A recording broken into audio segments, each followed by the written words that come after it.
Assalamualaikum warahmatullahi wabarakatuh. Perkenalkan, nama saya Zulfa Indania. Di sini saya akan menjelaskan tentang materi sholat. Nah, apa sih itu sholat? Sholat menurut bahasa artinya doa kebaikan. Jadi, semua ucapan dan gerakan yang kita lakukan di dalam sholat itu adalah sebuah doa. Maka dari itu, kita harus selalu berdoa kepada Allah. Kemudian menurut istilah nih, sholat adalah aktivitas yang terdiri dari beberapa ucapan dan pekerjaan yang dimulai dengan takbir dan diakhiri dengan salam. Jadi, ketika kita melakukan gerakan, mengawalinya dengan takbir dan mengakhiri dengan salam, itu yang namanya sholat. Siapa sih yang wajib untuk sholat? Yang pertama adalah Islam. Jadi, kita sebagai orang Islam ataupun Muslim wajib melakukan sholat. Kenapa? Karena sholat merupakan hal utama yang wajib dilakukan sebagai orang Muslim. Kemudian yang kedua adalah balik nih. Umur balik untuk perempuan adalah sudah haid atau 9 tahun.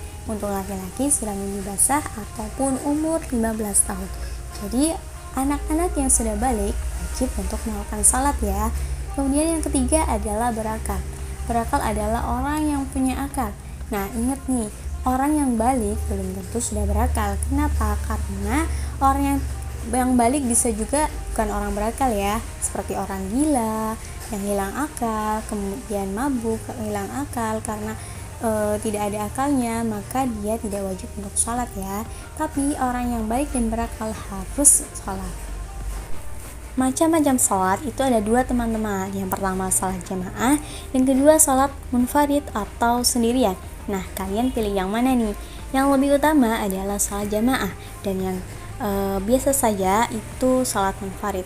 Kenapa? Karena jamaah itu mendapatkan pahala 27 derajat, sedangkan kalau sholat sendirian itu mendapat 1 pahala. Jadi harus pilih yang lebih utama ya teman-teman.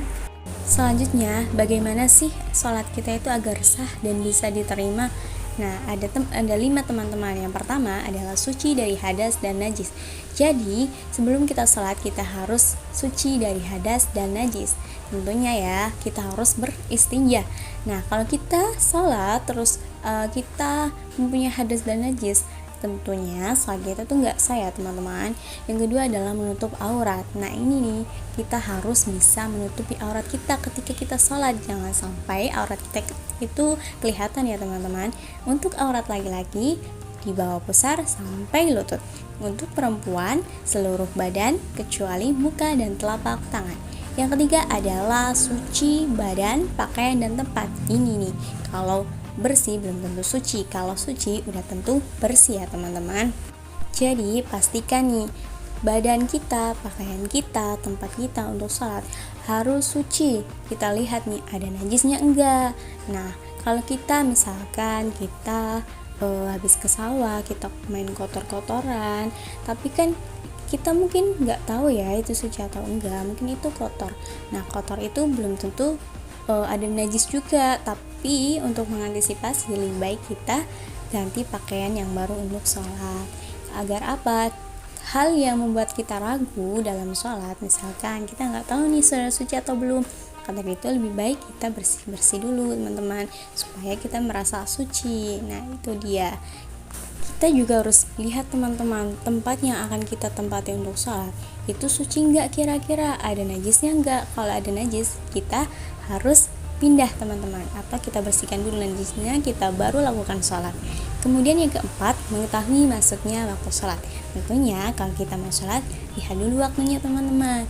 Udah waktunya sholat belum nih? Kalau belum waktunya ya jangan sholat, harus menunggu waktunya sholat. Yang kelima, menghadap kiblat. Tentunya kita seorang muslim tahu ya kiblat kita itu sebelah mana. Kecuali untuk di Mekah nih, kalau di Mekah pasti menghadap ke Ka'bah, tapi untuk kita adalah menghadap ke barat. Kemudian ada rukun sholat nih. Ini nih yang kita perlu tahu, kewajiban kita saat sholat harus apa nih. Rukun sholat ada 14. Yang pertama, niat bersamaan dengan takbiratul ihram.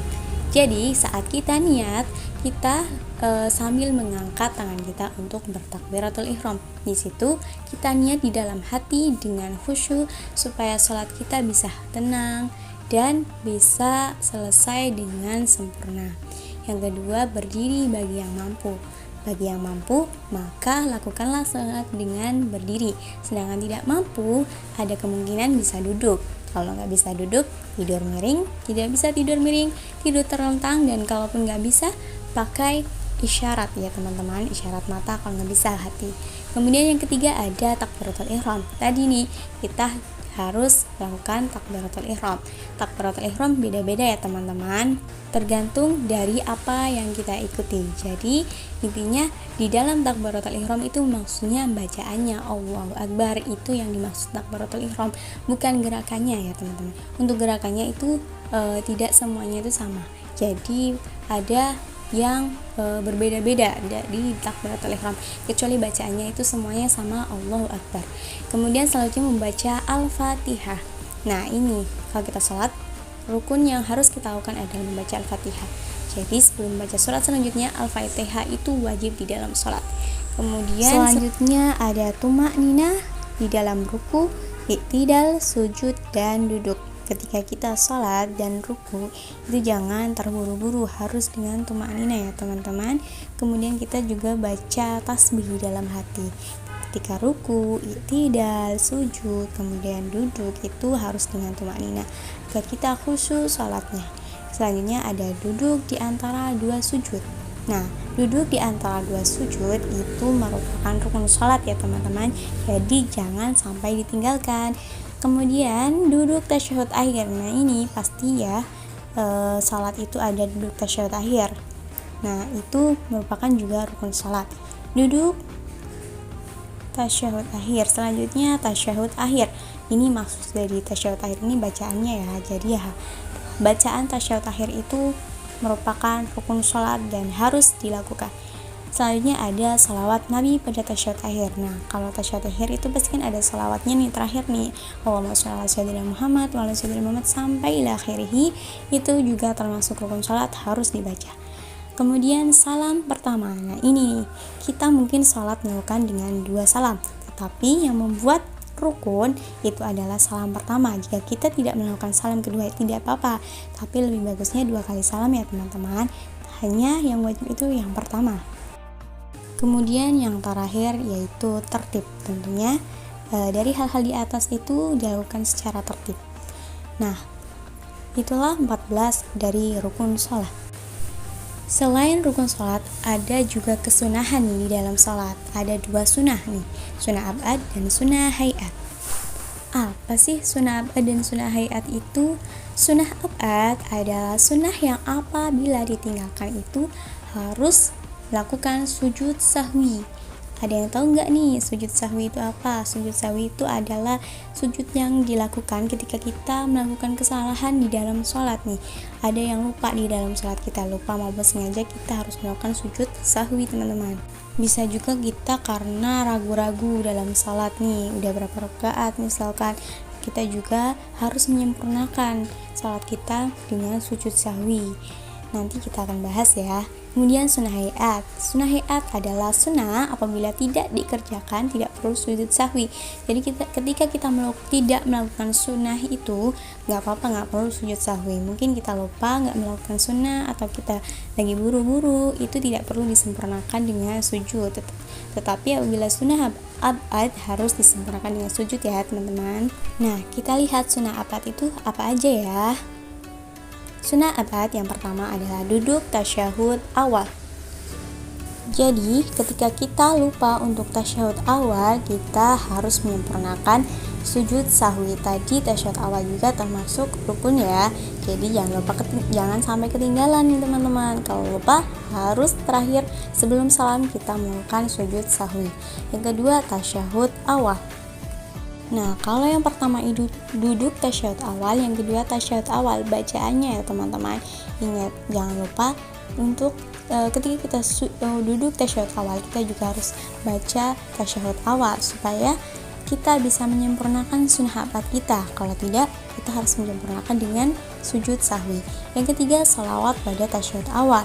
Nah ini nih, kita juga menyempurnakan dengan sholawat tasyahud awal. Jangan sampai kita tidak menyertakan sholawatnya ya, hanya tasyahudnya. Kemudian 5, kunut saat sholat subuh dan witir pada pertengahan bulan Ramadan.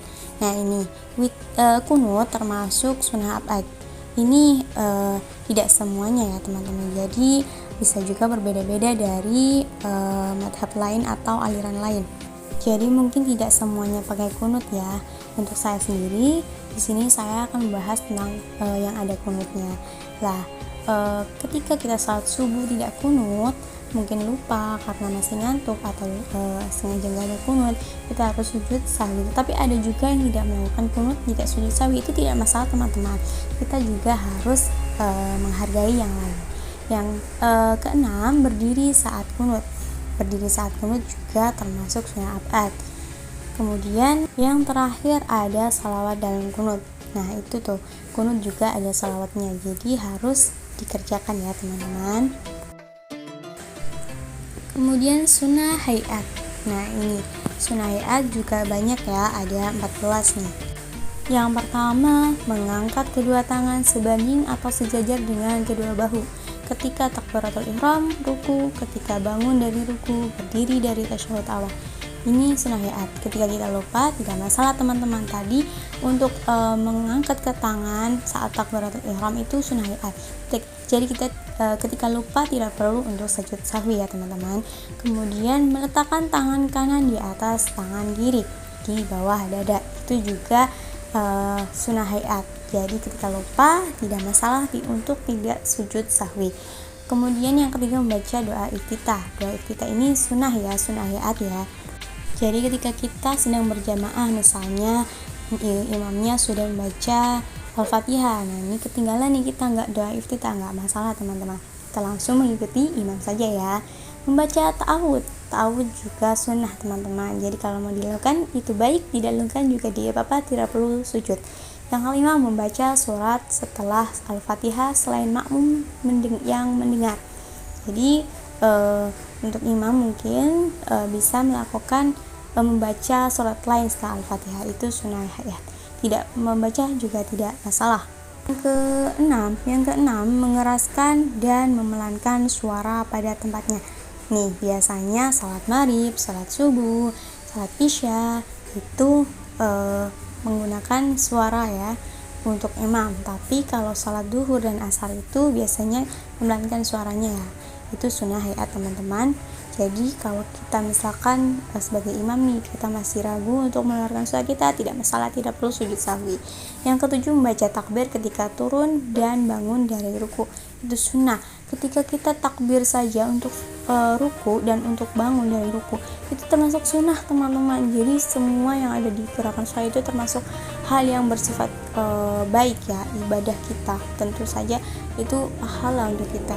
Yang kedelapan, membaca tasbih dalam ruku dan ketika kita ruku dan sujud, kita kan pasti membaca tasbih, itu termasuk sunnah hayat. Yang ke-9, membaca amin. Membaca amin juga termasuk sunnah teman-teman, jadi kita jangan ragu-ragu ya untuk membaca amin dalam salat. Yang ke-10, mengucapkan bacaan i'tidal, itu sami Allahu liman hamidah, itu termasuk sunnah. Yang ke-11, duduk iftirash dalam semua duduk. Mungkin bagi yang tidak terbiasa, mungkin jarang untuk melakukan duduk iftirash, paling hanya untuk tasyahud awal ya. Tapi sebenarnya ketika kita dalam semua duduk di dalam sholat itu menggunakan duduk iftirash, itu termasuk sunnah teman-teman. Yang ke-12, duduk tawaruk pada saat tasyahud akhir. Jadi tasyahud akhir itu tidak wajib ya, karena bukan termasuk rukun, tapi sunnah hayat. Jadi misalkan ada orang susah untuk duduk tawaruk, itu gak masalah teman-teman, karena itu sunnah hayat. Yang ke-13, meletakkan kedua tangan di atas paha saat tasyahud dan tangan kanan menggenggam kecuali jari telunjuk dan tangan kiri tidak menggenggam, itu sunnah. Yang ke-14, salam yang kedua. Tadi untuk salam pertama merupakan rukun, sedangkan salam kedua merupakan sunnah hayat. Oke, selanjutnya hal yang dimakruhkan dalam sholat. Makruh apabila kita melakukannya, yaitu yang pertama menolehkan wajah kecuali ada sebab. Ketika kita sholat, kemudian kita dengar sesuatu, kita menolehkan wajah, maksudnya yang nggak perlu amat ya, itu makruh teman-teman. Boleh tapi makruh, jadi kalau ditinggalkan itu dapat pahala ya kalau makruh tuh ya. Nah, lebih baik kita khusyuk dalam sholat kecuali emang ada darurat, jadi kita mungkin nggak apa-apa. Mengangkat pandangan ke atas, kita kalau memandang sholat kan memandangnya kan ke sajadah kita ya. Kalau memandang ke atas itu makruh teman-teman. Berdiri dengan satu kaki, ini nih kalau kita masih bisa dua kaki kenapa enggak ya kan, kecuali orang yang memang hanya bisa satu kaki, itu makruh. Jadi orang yang satu kaki nggak masalah teman-teman, karena itu makruh.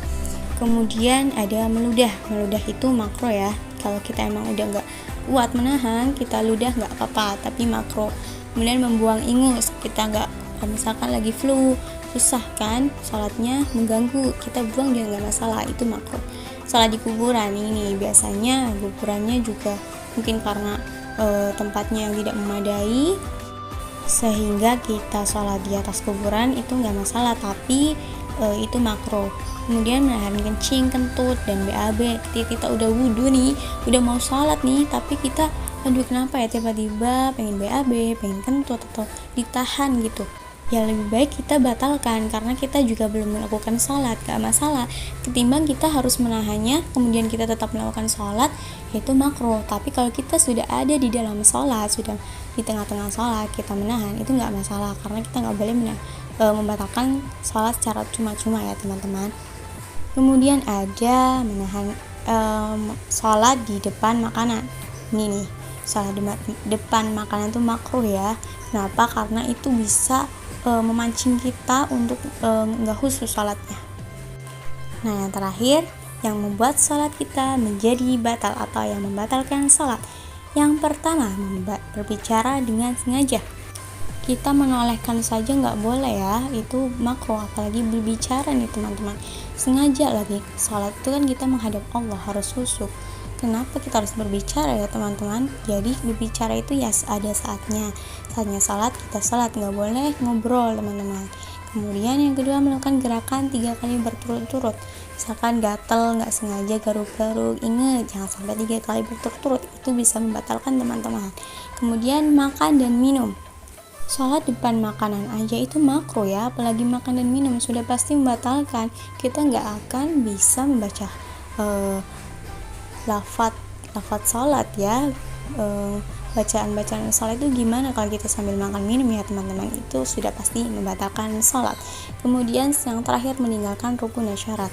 Tadi nih, ketika kita tidak melakukan salah satu rukun dan syarat sholat, otomatis kita batal sholatnya. Jadi harus dilakukan dengan secara baik dan sempurna. Nah, itu dia tadi pemaparan materi yang mungkin tidak terlalu banyak, tetapi semoga bisa bermanfaat untuk kalian semua teman-teman. Kurang lebihnya mohon maaf. Wassalamualaikum warahmatullahi wabarakatuh. Sampai jumpa.